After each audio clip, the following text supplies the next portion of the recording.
ये मैच देखने आए हुए थे और इस वक्त ये देख रहे हैं कि दोस्त सारे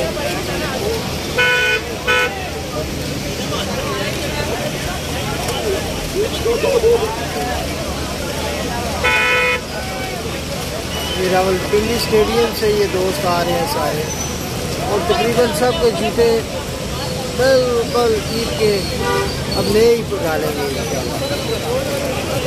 ये देख रहे हैं कि बच्चे भी जा रहे हैं, ये बड़ा अजीब सा माहौल लगा है। ये देखें ये क्या कर रहे हैं इस वक्त देख रहे हैं आप।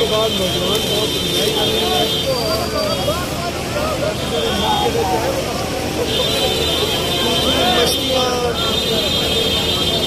और ये देख रहे हैं कि इस वक्त